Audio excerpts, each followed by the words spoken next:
This question involves connected particles, where one particle is on a slope and one particle is hanging vertically. We're given lots of information in the question that is important. We're given the masses of both particles. We're given information about the angle of the slope. We know tan theta is 5/12. We're also told the coefficient of friction on the plane, so we know that mu is 2/3. And we're told that when the particles are released, that B moves up the plane. Now, the first thing we should do here is, on our diagram, add all the forces that are acting on each connected particle. Pause the video and see whether you can sketch a diagram which shows all the forces acting on each particle. Once we've resolved these forces, we want to find the magnitude of the acceleration of B immediately after the system is released. Right, let's look at all the forces that are acting on these two particles then. The first thing that I would put on my diagram is show that B is moving up the plane. So I'm going to add the direction of the acceleration onto my diagram. So B is moving up the plane, and of course A is going to move down vertically. So that just gives us that reminder of the way a system is going to move. Now, if we look at A first, it's hanging vertically. So the forces acting on A are its weight is acting downwards. So the force of 7G is acting downwards. And the string connected to the particle is holding it back. So the tension in that string is a force acting in the opposite direction. Our particle B is a little bit more complicated because it's sitting on a slope. So as usual, I would say think about all the forces that you can put on when a particle is sitting on the slope. The forces that we should be putting on straight away are the normal reaction, R, which is perpendicular to the plane. The force opposite R, which is its component of weight, perpendicular to the plane, which is mg cos theta. Its component of weight down the slope, which is mg sine theta. Now we need to consider what is happening to B. Now, seeing as it is moving up the slope, then F max is acting opposite to that movement. So F max is acting down the slope. And the force causing it to move up the slope is the tension in the string. We've now added all the forces, all the relevant forces, to this diagram. So what we need to do now is write down our equations where we are resolving the forces on each particle. See if you can, from the diagram, resolve all the forces acting on particle A and on particle B.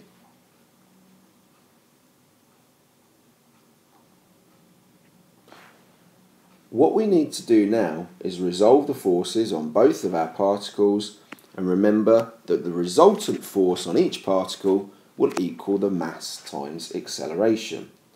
So, for particle A, if we resolve the forces in the direction of acceleration, we know that 7g minus t equals mass times acceleration, which is 7a, as particle A has a mass of 7 kilograms. Now, particle B is on a slope, so as usual when we have particles on slopes, we need to resolve perpendicular and parallel to that slope.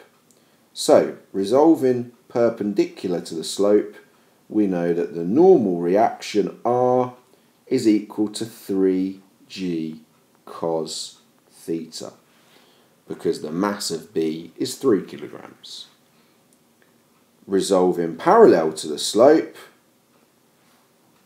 we know that the tension, take away 3g sine theta, that's the component of weight down the slope, and take away F max, the friction, which is also acting down the slope, is equal to mass times acceleration, so that's 3a.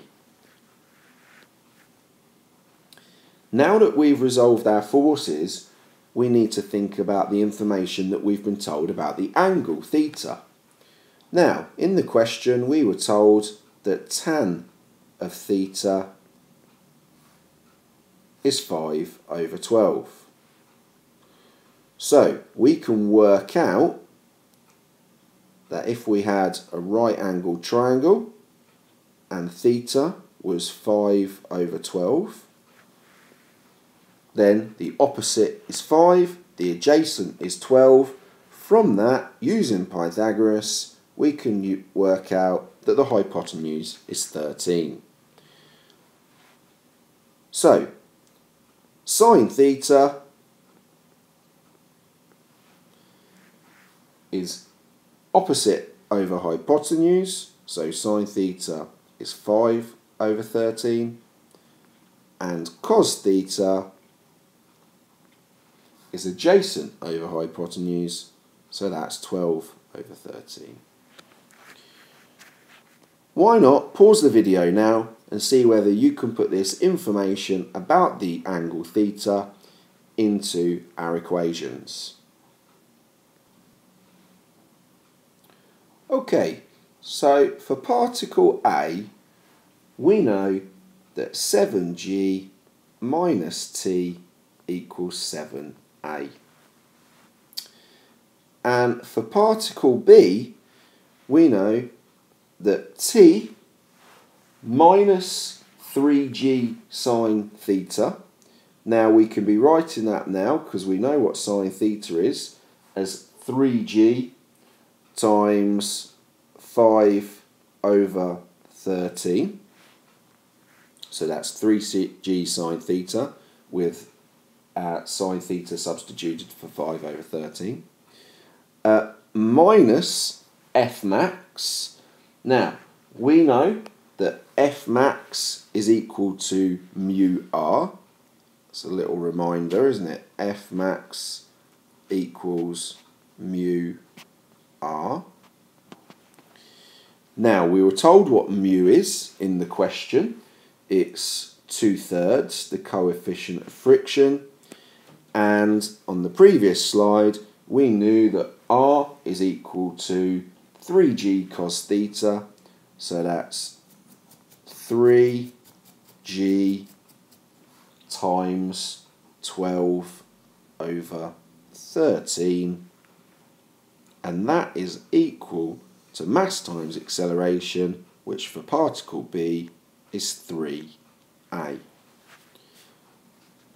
Now, our second equation here for B looks a little bit untidy at the moment, but hopefully what you can see is we've ended up with simultaneous equations. Two equations which involve the unknown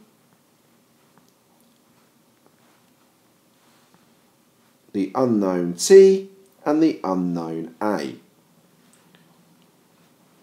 Now, the question wanted us to work out the magnitude of a.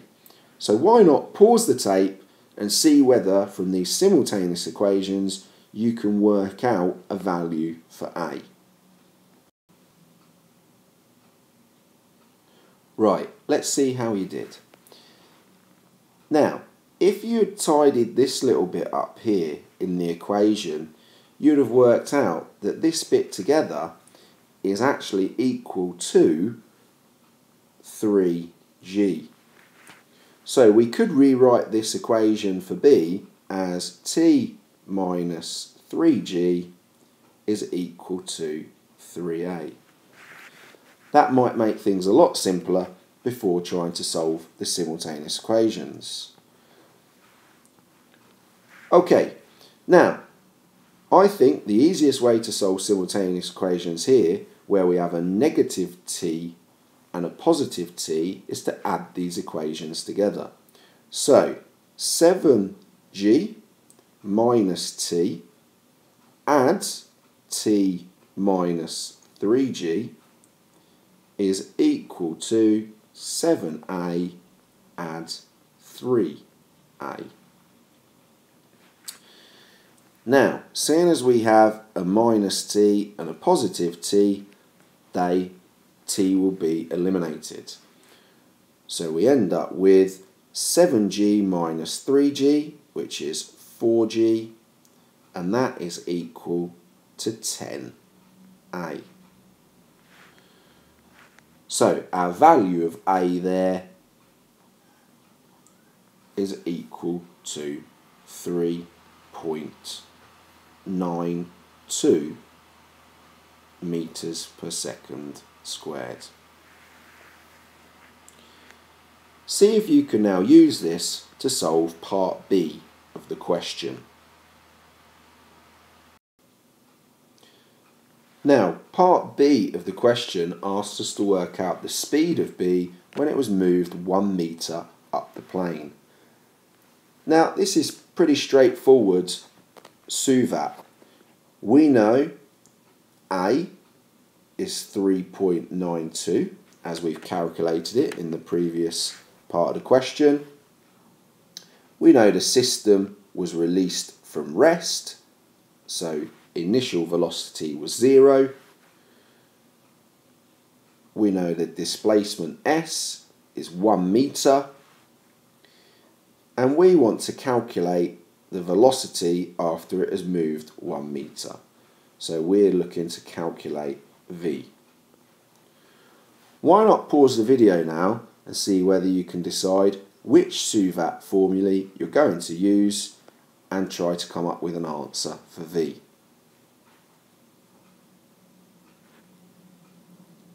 Okay, now if we've got V, U, A and S, then the formula that we're going to use is V squared equals U squared plus 2AS.